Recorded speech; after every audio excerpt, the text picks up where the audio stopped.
Most people work a 9 to 5 for decades, investing in the S&P 500 just to finally become a millionaire and retire at the age of 70. But I became a millionaire at 19 trading meme coins and started living the life that I'd always dreamed of. New millionaires are made every single day trading crypto. And if you give me just a few minutes, I'm going to reveal 3 things you can use to put you in a better position towards that path. Let's get into it. This is not financial advice. I am not a financial advisor. These are just my personal opinions on the market. But before you can make millions in meme coins, you need to think like a millionaire. And people love to say it's 99% luck, but it's not. Luck only matters if you're already showing up every single day. Do you think every millionaire just stumbled into it? No, they had a winning mindset before the money ever showed up. And that mindset is what turns one lucky break into a lifetime of wins. Crypto gives you a level of freedom that no other market in the world can match. You're not stuck with 9 to 5 office hours. Crypto is open 24/7. There's going to be volume during US times, Asian times, European times. It gives you the opportunity to trade from anywhere at any time. Nobody is holding you back. Like in TradFi, for example, you're locked into regulations, market hours. In crypto, it's all decentralized. You can do whatever you want. You get to be the one who decides where and when to make your money. But here's the catch. With all that freedom, there's one key element that separates who's going to be successful from who's not, and that is obsession. The more time you dedicate to researching, learning, understanding what does well, it's not going to be about waiting for all these opportunities to come to you. You have to actually go and make that happen. And I'll tell you this, before I even had 6 figures to my name, there were days when I was trading for 18 hours straight, just locked up in my basement. I want you to imagine that for a second. Sitting down in front of your screen for 18 hours a day, sometimes to not make a single cent. But honestly, those were some of the best days of my life. It wasn't exhausting or mentally draining. I just genuinely enjoyed trading. I got to be on call with my best friend, scanning for coins and doing what I genuinely loved. I wasn't dreading the long hours. I was just in the moment. Every minute I spent just felt like I was taking another step forward. Every move felt like I was getting better at this entire game. And crypto isn't just about making a quick dollar, right? You're here for real wealth. You're here for a journey that's going to require knowledge, dedication, and above everything else, obsession. If you're not waking up every single day, hungry to learn more, just excited to hop on and trade, you're never going to have the drive to put in the hours you need to succeed. And here's the truth. Crypto isn't hard. Everything you need to succeed is already out there for you to find. Yes, there's insider trading sometimes. Yes, there's going to be information that's just completely private. But most of the winners that we have had this cycle so far, it's all public information. You can go to a coin's Twitter. You can go to their website. You can go to their followings and see who's backing the coin. Everything is out there. The only thing standing between you and success is how much effort you're willing to put in. All the information is public. You just need to actually do the work and look for it. And once again, that takes obsession. You need to be looking at everything. You can't just go in and out of crypto expecting huge wins to just come along your way every single time. You need to live this. You need to breathe this. And obsession is what makes you keep going, even when you're exhausted, bored, even when you feel like all the time and effort you're putting in is just not worth it. If you can't stay obsessed, you're never going to be consistent enough to see real success. And that's the true reality of crypto, not the people you're seeing posting on their social media about being on yachts 24/7. No, this is the raw truth. You're going to be sitting in front of your computer for hours and hours a day, and you've honestly seen it before. Everybody who looks like a genius, every credible trader you know, the people who are up millions this month, they might seem completely different from regular people, but what do they all have in common? They're all obsessed with the game. Cupsy, for example, you see him putting in the hours. Every single time your tracker goes off, it's always him, and you're thinking, how the hell is this guy capable of this? But the answer is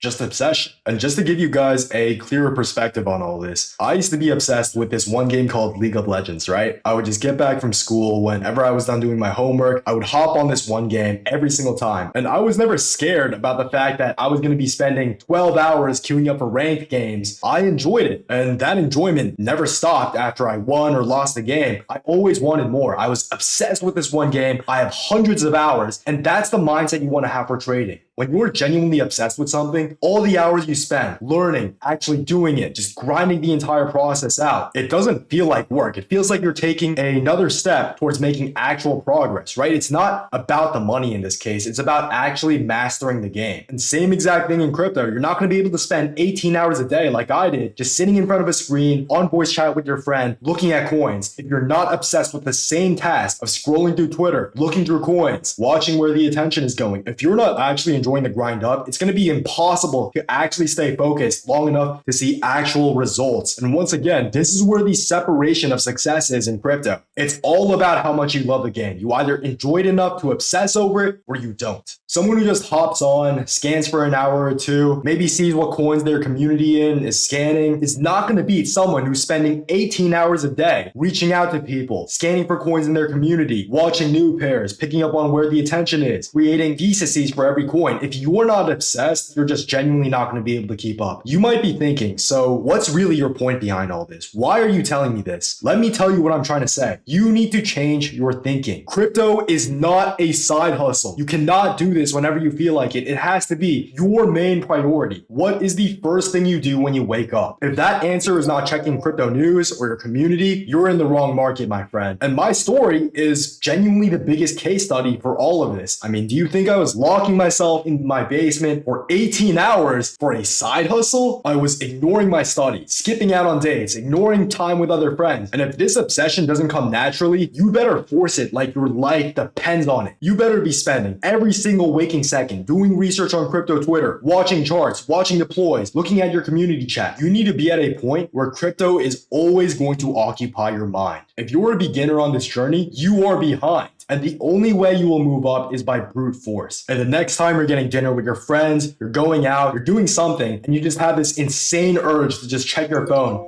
about the market, that's when you know you've reached obsession. And that's what I genuinely love about this market so much. It gives everybody an equal chance. It gives the common man a chance to create generational wealth. And all it is wanting it more than the other guy next to you. And I know it sounds pretty generic. I know you can apply this for a lot of other things in life, but it doesn't apply any more than it does to crypto. This is a truly free playing field. All the information is public. So stay obsessed and you're going to be the one sitting at the top when the next big opportunity arrives. Now, obsession is the fuel, but a realistic goal is your roadmap, kind of like a coin, right? Without a clear, achievable goal, that obsession is not going to last forever. So you need to establish some. If you're just trading aimlessly without purpose, or you're just constantly trying to chase whatever is attractive, you're going to burn out. But if you set goals that are challenging and realistic, you are going to have a sense of direction, and that makes that obsession sustainable. And having realistic goals means understanding your own capacity to execute. And a good quote for this is that control of consciousness determines the quality of life by Mihai Csikszentmihalyi, the father of flow. Having realistic goals means understanding your own capacity to execute. And this is where the concept of flow state comes in. And flow state happens when you are completely immersed in whatever you're doing and everything just feels like you're going off pure intuition. And to achieve this, as you can see with this chart here, you need to find a balance of challenge to wherever you are in terms of your skill. And to reach this flow state, you need to break whatever long-term vision you have into clear, small, digestible goals. And these goals should be number one, specific. You need to be clear about what you want to achieve. You can't just say, I want to make money in crypto. You should be setting a specific numerical goal. Like, I want to hit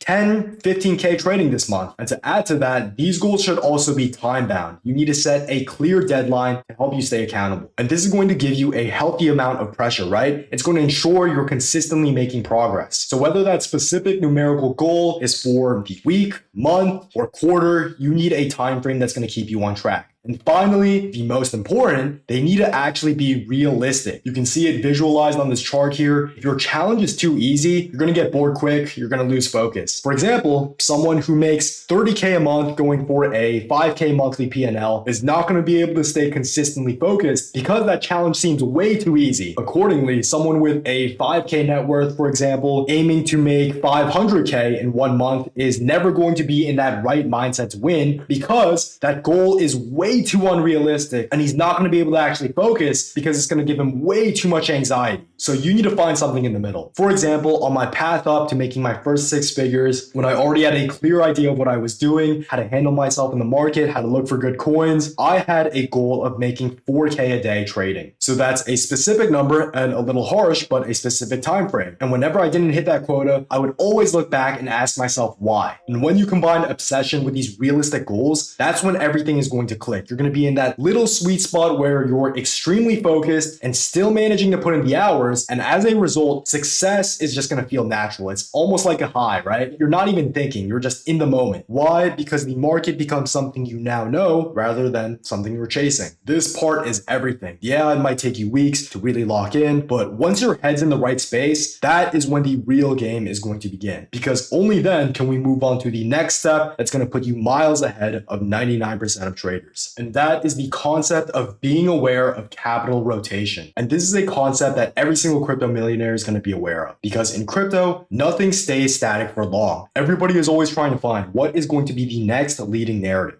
Attention is value and a coin is a certain price because of how much attention it has. One thing is never going to have attention forever. So as a result, everybody's going to be asking the same question. What is going to be the next leading narrative, the next story that's going to capture everybody's eyes? At the moment, everybody's eyes have shifted from culture and memes onto EVM and utility. Trump coin was the top of that. And after the success of Hyperliquid, if you haven't heard of it, it's a decentralized perp platform with extremely bullish tokenomics. They've got a flywheel implemented. It's pretty much the golden standard for coins at the moment. And everybody's trying to find the next hype right now. So people are looking for that next big flywheel. I mean, you've got coins like Launchcoin, which has been hyping up their own flywheel for honestly a little too long at the moment, but that's besides the point. You've got coins like Clanker, who are also doing the same. And once again, people are really looking for the next hype. And as a result, all the attention, all the liquidity is moving on into higher cap established coins. And at the moment, I'm still seeing people get absolutely washed trying to trade new pairs right now, buying into the 20th shitty community coin with no narrative. Right? You have to be aware of whatever's trending right now, of where the money is going. And if you are one of these people who are just specifically focusing on new pairs, you need to realize that there's just not as much attention on new pairs at the moment. And following that up, you should not be throwing away money and just being completely risk off, looking for new pairs just because SOL is high. Capital has currently rotated out. And if you're avoiding doing research on these more established coins, or you're just too lazy to bridge into ETH or Base, you're just not going to make it. Once again, wherever the money is, you should be following that. And the next thing you should be asking is what will trigger the next capital rotation? So instead of trading new pairs and getting absolutely washed every single time, because once again, new pairs are shit right now, you should instead be scrolling through a curated crypto Twitter profile, looking at previous utility runners on other chains, and mainly sitting on your hands for new pairs for whenever that liquidity is going to trickle down back from new caps into new pairs whenever people start being a little more risk off with their money. So we're aware of where we are right now, but the next thing you need to ask yourself is what is going to trigger that next capital rotation? Where is all the attention going to go next? And the best way to gauge that is asking yourself, what are the current bull catalysts for where we are in the cycle right now?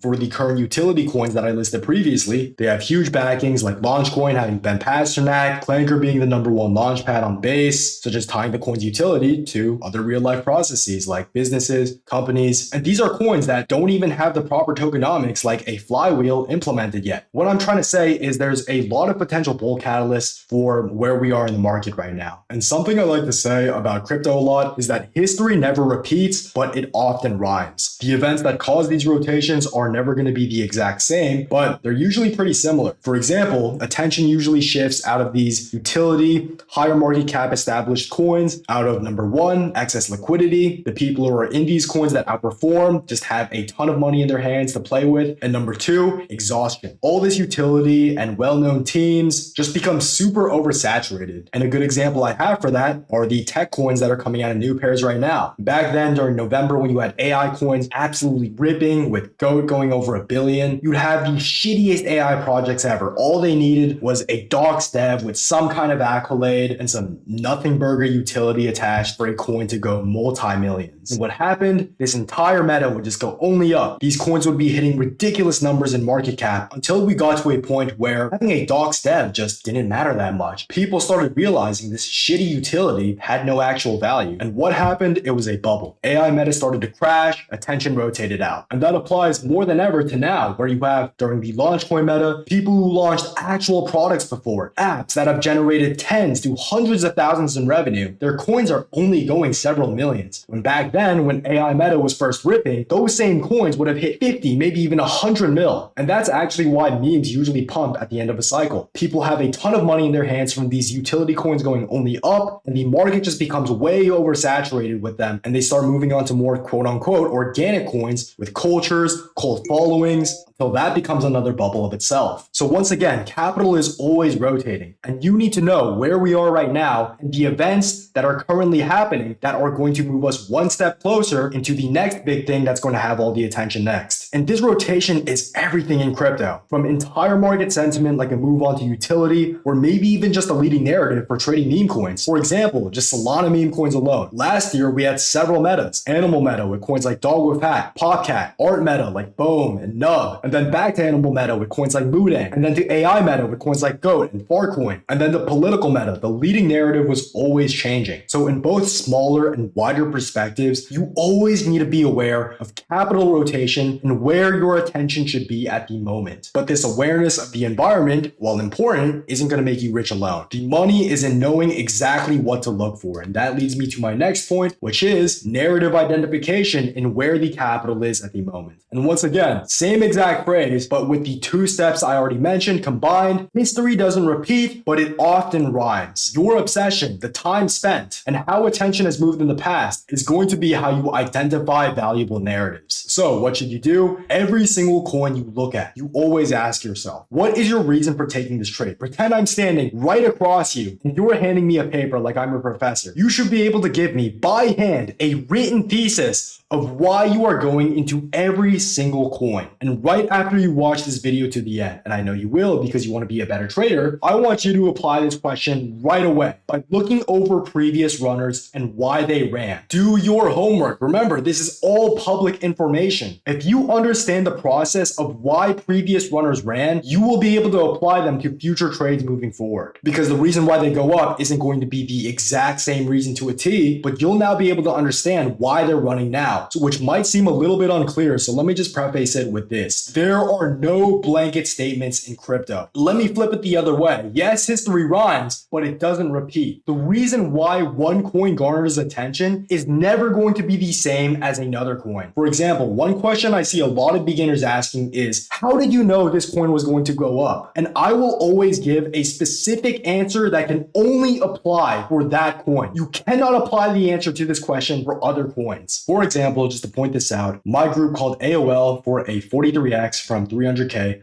to 13 mil. We made 264K on this call. It's a meme coin on Trump's crypto fund, so it's nostalgic, and it had a World Liberty Fi advisor CTOing the coin. You see how specific that was? Those indicators aren't something you can apply to any other coin. But what were the fundamentals that went on behind that? Just super compressed, we found a coin with a solid culture behind it and someone influential backing it. And those two factors are what made it 43x from our call and why we were able to make over 200K. So how did we actually identify the value of that narrative? Instead of looking for a blanket statement, you should be using step 2 of my alpha filter strategy, which I cover completely in another one of my videos, and that is the narrative valuation step. You're going to be asking 4 questions, 2 of which are divided into gauging attention, and 2 of which are for gauging the future bull catalysts. 1, what audience does the coin speak to? What is the demographic that the coin is trying to target? And that's why coins on tech, culture, news usually do so well. It has a narrative that a lot of people can understand.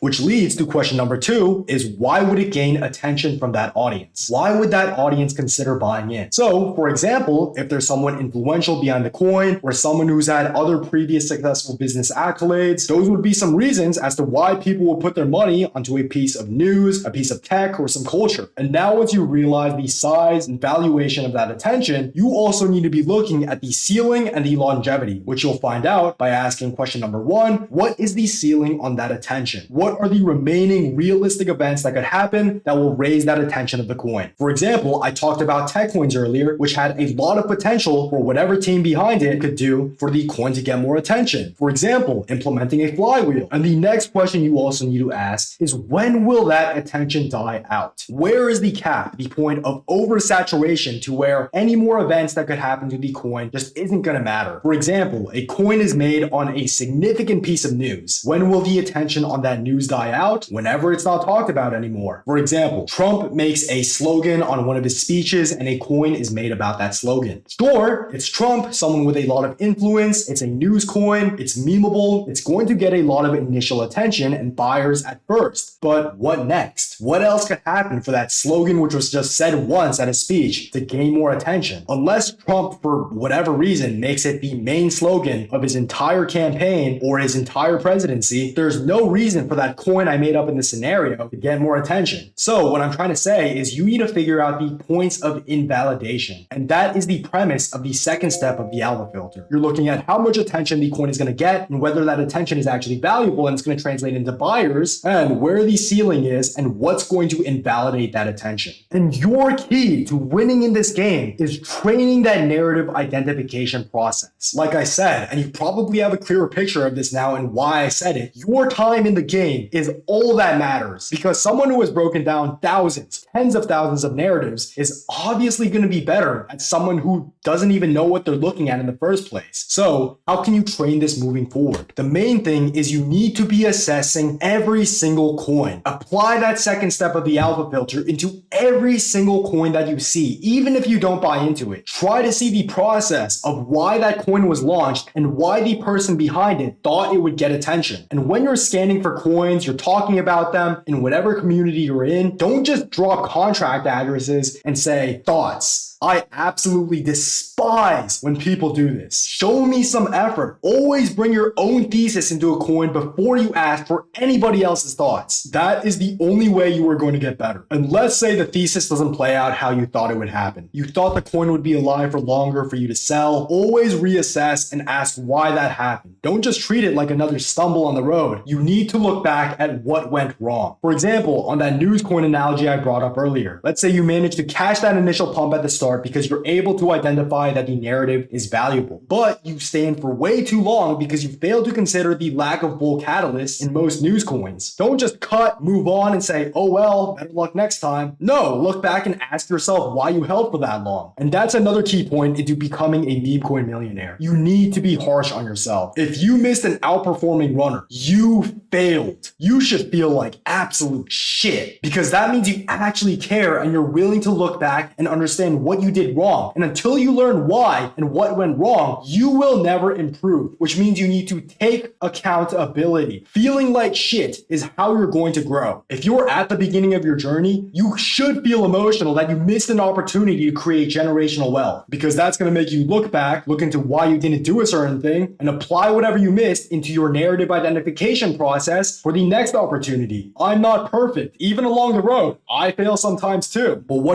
do? I research into what went wrong, and now moving forward, I have more knowledge. Remember, the road to becoming a meme coin millionaire is a journey. You are in a volatile market, and your portfolio is going to scream that to you the entire way through. What's important is that you are always taking a step forward in terms of your skill set, and that is when the success is going to come in. If you want to take it a step further and really nail down that narrative identification process and have access to some of the best calls in the game, I've officially opened the Fortune Inner Circle, where you'll have one-to-one mentorship with me and other 7 and 8 figure traders, guiding you for the entire process up. We've had students like Bayside, a 15-year-old who we've scaled from a few $100s into a now $300K portfolio, and Bobby Chang, who was a student at Yale who did not know a single thing about meme coins upon joining and managed to hit a $7,000 profit trade only a weekend. I've made this the most hands-on experience you can get in crypto, so make sure to go to the first link in the description down below to apply. Thanks for watching, and I'll see you in the next one. Peace.